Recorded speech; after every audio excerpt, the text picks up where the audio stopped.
Hello, everybody, and welcome back to OMB Reviews. I am the critic who is the cynic. Hope we're doing well, and today we're going to be talking about MoviePass returning. What? Where has the time gone? MoviePass. Oh man, that scam of a business model has apparently found new life. As it says here, new business model and original CEO of the company. And let me just say right off the bat, I was a MoviePass subscriber for a long time. Still have my MoviePass card somewhere in this house, actually.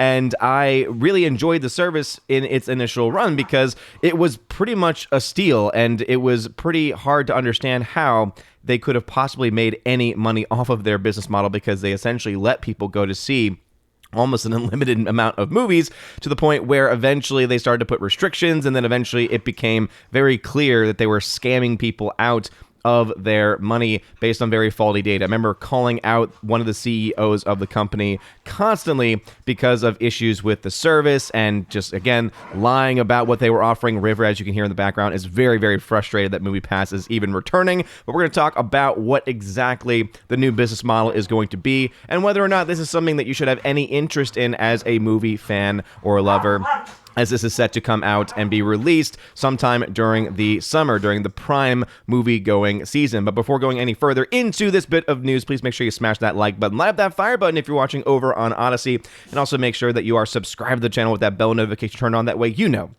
every time a new video or live stream goes live on the channel. So this is news from a while ago. As you can see, this is from February 10th, and I remember putting on social media saying, oh my goodness, I cannot believe that this is back. This is insane that this company that really should have had a massive lawsuit against it, that should have had probably a class action lawsuit, there probably was even an attempt at a class action lawsuit against it, because of the fact that they really just scam a lot of people out of their money with their service constantly breaking down and people not being offered what they were promised and all these other things. Again, they overpromise, so there is definitely that part of it. I'll give them that little caveat. However, when you say, if you pay X, you will receive Y, you're kind of bound to provide that service and not shut people out of certain showtimes and give people limitations and change the things on the fly.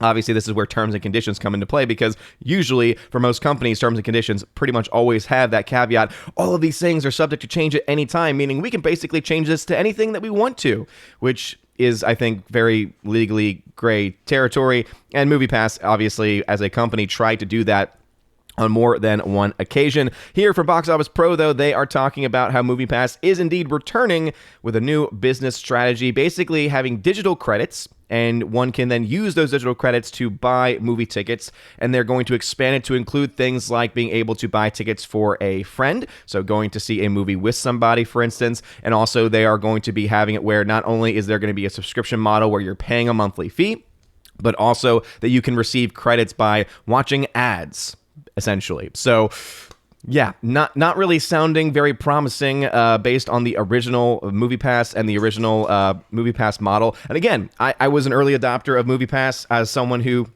used to see a lot more movies than I do now, and it worked pretty well for me for the most part in the early days. And then eventually it just kind of got taken over. They changed their business model, and it just went downhill very, very quickly. So I would just say, based on those experiences, be very cautious when MoviePass does relaunch.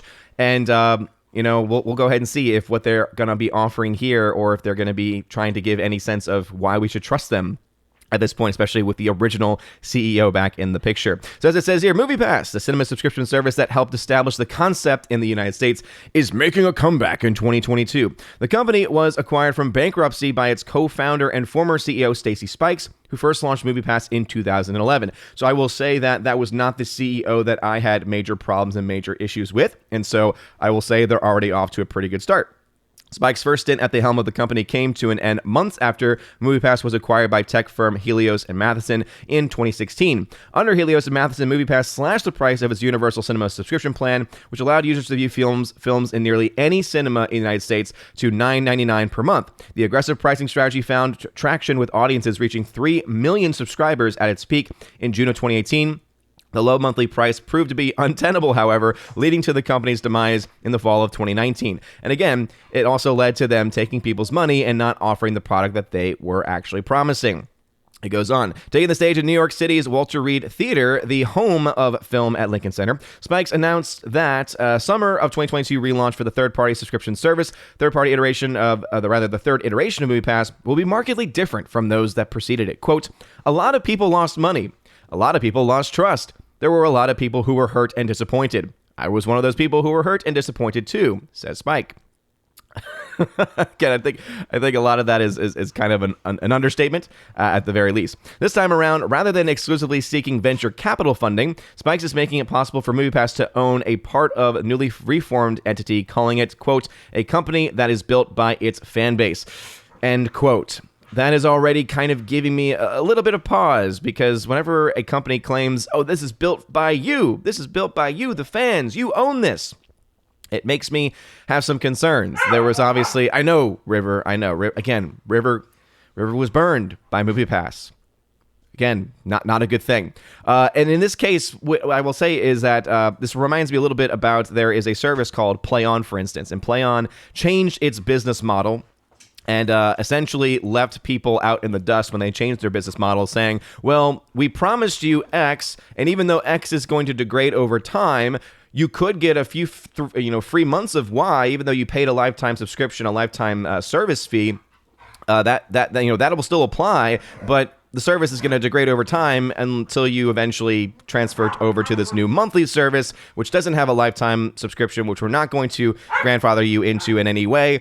And it's this whole debacle that I'm still even going through with Play On. So whenever I hear a company, or whenever I see a company, I know, River, it's just ridiculous, have these kind of promises or have these kind of statements, it always gives me pause. It goes on. The new MoviePass will seek to create an end-to-the-end cinematic marketplace. Create an end-to-end cinematic marketplace, collecting users' movie-going data across a range of participating circuits, probably selling that data. Currently, any insights gleaned from a consumer's movie-going habits is limited to each respective circuit's loyalty program. A general database of an individual's movie-going behavior will, according to MoviePass, provide a more accurate perspective of viewer trends and will help better define marketing segments and promote off-peak showtimes and promotions. Spike claims that MoviePass was responsible for 4% of the domestic box office revenue during its peak in 2018, a figure that helped independent and art house titles achieve higher than expected returns in the domestic market. And I know the dogs, they are just so infuriated that MoviePass is at all getting a second life here. After even the original CEO admits, people lost money, people were scammed, people felt hurt and betrayed. Yes, at the very least. Poor River. Poor River. But it is interesting, though, that they are trying to go after basically other subscription models. I am an A-list, an AMC A-list member, and I think it's a very, very good program if you live. I know, River. I know it's not perfect. River, I know it's not perfect, okay? But they're trying. Can't get through to her. Anyway, so... But AMC A-List, as good as I think that it is, you get 3 movies every single week. You also can get pre-sales. You can also get special screenings and other things like that, and all kinds of different perks. You do still have the limitation of only being able to go to actual AMC theaters, whereas with MoviePass, you have the ability to go to pretty much any theater that takes a MasterCard or a Visa, right? That was kind of the model that they had. And the way that it would work was that you would go to the theater, you would have to physically be at the theater, check in, and then you would check in and they would load that amount of money onto your debit card so that you could then use that money to buy a ticket. Now, people, of course, try to scam the system because you had to actually go see the movie itself that you were going to see. So one of the ways that they tried to curtail people seeing movies more than once, or a movie that they didn't have access to going seeing because it wasn't eligible, would be they would ask you to take a picture of the ticket after getting it. And again, it caused this whole system issue, this whole system problem. But this sounds like it is, again, trying to go back to its roots a little bit. So we'll see exactly how this plays out. But we have more information. It says, when MoviePass relaunches this summer, it will employ, again, this virtual currency.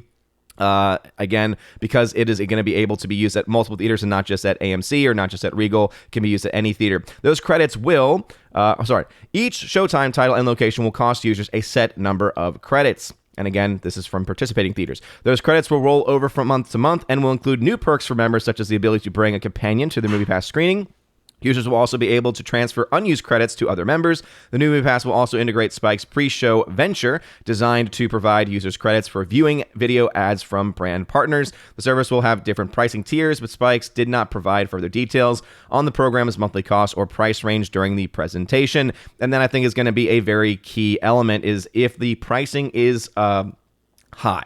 If the pricing is more than what you get for an AMC A-list subscription, if the price is more than what you would get from a Regal Unlimited or some of the other theater programs, I would say, danger, Will Robinson, danger, danger, and you should probably hold off. If the monthly price is, I would say, smaller, maybe $5 to $10 a month, and then you get a certain number of credits equaling a certain number of films, and then you get access to watching a certain number of ads, and we find out more about how many credits you get per ad, and what does that work out to as far as time watched versus credits received. It could be a good business model. It could be a good service that someone could get if they are someone that has in their area multiple theater locations, or maybe they don't live near an AMC. Maybe they only live near, more, regional chains, or maybe they live near mom and pop theaters that are still surviving, somehow have still survived after all of the nonsense with the shutdowns with COVID. And so they will be able to actually use MoviePass, and they'll be able to actually use it since, again, really the only way that a theater is participating, or really the bare minimum for a theater to participate is that they take any Visa, MasterCard, etc. Because as long as they take that type of credit or debit, you would be able to receive that credit. You'd be able to have that amount put onto your card to be able to be used. Now, as I said, the previous model would be you would have to check in, and then they would put that amount onto your card. With this, it sounds like you accrue credits, which I assume means you accrue a certain number, a certain dollar value. So it's going to be interesting to see, does that dollar value live on that debit card? Is it going to show or be restricted to use at the movie theater? Are you going to have to check in like you did before, right? I mean, you have to have are you going to have location services on at all times in order for them to track you and in order for them to know exactly what it is that you're getting? Would you be able to use this on concessions? Would you be able to use this on other things? Right? There's a lot of questions, right? There's a lot of questions that I think are left with what this new MoviePass plan will actually offer. But as it says, this will be relaunching in the summer. As it says, the summer relaunch, several key questions remain about the brand's appeal with moviegoers. Despite being prevalent in many overseas markets at the start of the new millennium, none of the major circuits in the United States offer subscription plans when the MoviePass first launched in 2011 or when it was acquired in 2016. However, in today's market, almost all of them do. AMC has A-List, Regal has Unlimited, Cinemark has Movie Club. The Fourth Marcus Theaters is currently piloting its own subscription plan in 2 states. So all of the large theater chains have their own service. And as I said, the AMC A-List works really, really well, and I like it a lot. I don't live near enough Regals to be able to use them, and also their show times have not been good enough for me to even, really even try getting it. But, you could have something with MoviePass where you could, again, theoretically use it at any of these theaters. But also, since MoviePass will be a subscription model, the question then becomes, will they try and block it? I remember that towards the end of the life of MoviePass, when really the identity of it being seen as a scam started to pop up, you actually did see theaters start to say no. I remember I was working actually at an AMC at the time, and we were told at one point, you cannot take a MoviePass card. If someone comes with a MoviePass card, you can reject it. And so basically, MoviePass subscribers were being told that theater and that a wide variety of theaters were eligible. They were paying for the service. They were then, checking in, loading it onto their card, and then we would say, oh, we can't accept this. We cannot accept this form of payment. It was kind of a weird time to live in because, of course, they could have gone to one of the external kiosks and used it there because it's just a typical Visa or MasterCard, and that machine wouldn't really know the difference between any of those things. But it was interesting because if they came to us in person, we were told, and this is something that came down from AMC, that we could not accept those cards. And so now that you have the A-List, and now that you have Regal Unlimited and everything, will you see these theaters say, hey, MoviePass, you can go ahead and go into these other theater markets that don't have subscription services, etc., but you're not welcome here? Those are questions that have not been answered, and it'll be incredibly interesting to see exactly what happens. It says rival third-party subscription plans have tried and failed to take off since the demise of MoviePass. Cinemia, I remember Cinemia. Oh man, was a contemporary competitor to MoviePass in the late 2010s until it ran until its own financial troubles and went out of business. Yeah, that was another one that had a lot of issues. And then goes on to say, cinema tech provider Influx attempted to launch its own universal third-party subscription platform, Infinity, going on to secure letters of intent from 3,500 screens in the United States ahead of a scheduled 2020 launch. Influx claims to have garnered keen interest from 27 cinema chains and 3 studios for COVID-19. Influx announced it was abandoning the Infinity project in June of 2021. That sounds like it was just a really, really bad time for that one to be able to...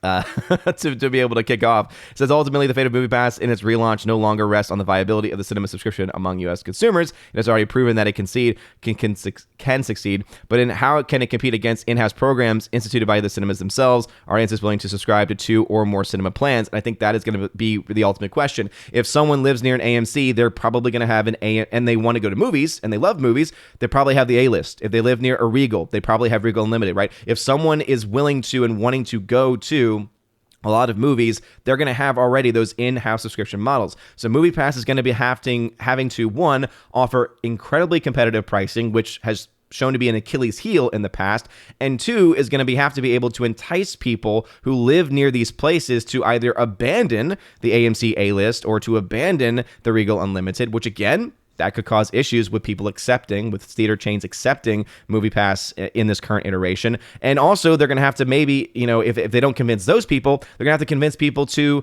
keep their AMC A-list and get, in addition to that, MoviePass to supplement it with being able to see extra films, right? Because AMC A-list, let's say you want to see 5 movies a week. Well, hey, you can supplement that with the MoviePass because then you can see those extra films, or maybe you can get, you could use the MoviePass for other things that A-list typically excludes from their service. Again, there's a lot of questions that are obviously unanswered here, and so it's, again, I would not get one's hopes up for MoviePass. I'm just going to be honest, because as someone who was a MoviePass subscriber, who saw its fall, who had a fight with the other co-founder and the other CEO on several occasions, calling him out in public, and he would return everything. Like, he would actually respond. It was kind of an amazing back and forth. This is, again, early days of the channel. In fact, you can find some one of my first videos, actually, before fully doing YouTube, one of my first videos was about MoviePass and was about just this scam model that they were going into. So anyway, what are y'all's thoughts? Are you excited for MoviePass to return? Do you trust them at all? Were you an original MoviePass subscriber? Have you never used MoviePass before? And does this sound like something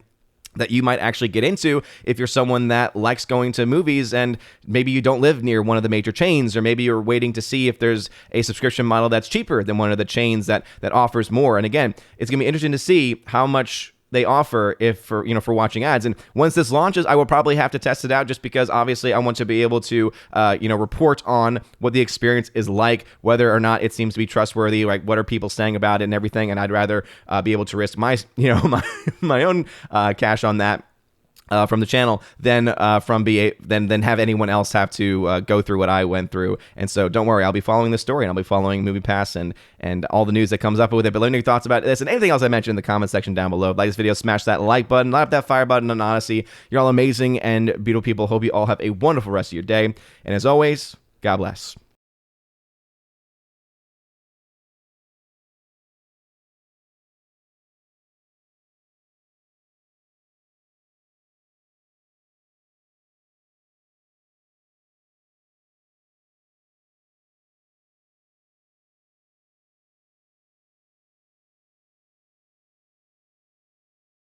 And now for a huge shout out to all of my Patreon, Subscribestar, and Locals members, starting off with Patreon animation commentator Brandon. Let's go, Brandon. Brian P., Christopher Bowman, Father Christopher Miller, hail to you, Father. Father Damian Cook, Fuzz Aldrin, Garrett Searles, Hannibal Grimm, Harold Francis, Hymir Ari Hymason, Inflamed Wood, Jacob Juice, Jeffrey Toon, Joe Horn, Jonathan Carney, Gomer Kyles 79, Laura, The Modern Major General's Story, Mike Jackson, Mad Mitch Dunaway, Mondo Spieler, Mr. Peabody, On to June, Orange Hat Reviews, Out of Step with Reality, Priscilla Hall, Rosetta Owen, Stan Andrian, Teresa Martin, or Miss Martin Muses, Theodore Benden, Tina Bojan, and Tina B., the Empress of the Universe. Thank you very much for supporting me over on Patreon. Also to my Subscribestar peeps, UAB Mad Dog, which is Mr. Mike Jackson, Storm Tracker, The R, Fast Reaction, Nosferatu Gatsu, Stand For, John B., Mr. Roy, Glinzer, J. Alex McCarthy Jr., Dean Heiss / the new number 2, J-Rod the Beer Guru, and ZK-Man. Thank you all very much for supporting me over on the Subscribestar platform. And to my 3 local supporters, we got Kara Tharp, UAB Mad Dog, which is once again Mike Jackson, super supporter over there, and Robert Barnes. Thank you very much for supporting me over on the Locals platform. And if you want your name shouted out at the end of every live stream and video, please think about signing up on either of those platforms. You can find a link in the description below that will lead you to all of those different pages. It is known as the Willow link, as it is w.lo link, and it will have all the links to that, to the Discord channel, to all different kinds of places, including places to support me as well. At the Citizen of Asgardian level, you get Citizen of Asgardian level is how it's labeled on Patreon. Still need to fix that, but Citizen of Asgard level, you get a shout out at the end of every live stream and video. If you join at the Army of Asgard level, you also access to a giveaways channel, which is featured on the Discord that I have. I know, River, it is very exciting. It is so exciting, where you get giveaways for things like 4K titles, Steelbook titles, etc. Again, I got some 4K Steelbooks of The Punisher, for instance. I've got 4Ks of tons of other movies, so I'm giving those away all the time. So if that sounds interesting to you, join the Army of Asgard level. Also, at the Keep of the Bifrost level, you get all of that stuff, plus you get access to a once a month and maybe twice a month. We're trying to add an extra podcast in there of me and John the Flick Pick Flickinger, where we talk about movies, and also you get to ask your questions. Any questions that you want to ask, you get to ask with that podcast. And then you have the Chosen of Valhalla level, which gives you access to all of those, and also a once a month podcast where you get to be featured with me on the main channel. We all get to talk together about movies, culture, pop culture, anything really that the Chosen want to talk about, or anything the Chosen wants to promote is on the table. So if you like that, join at the Chosen of Valhalla level. Also, during your first month of support, you get a free t-shirt. Any t-shirt that you want from the main store, you get access to, and I do ship internationally anywhere in the world. Anyway, you guys are all amazing and beautiful people. Hope you all have a wonderful rest of your day. And as always, God bless.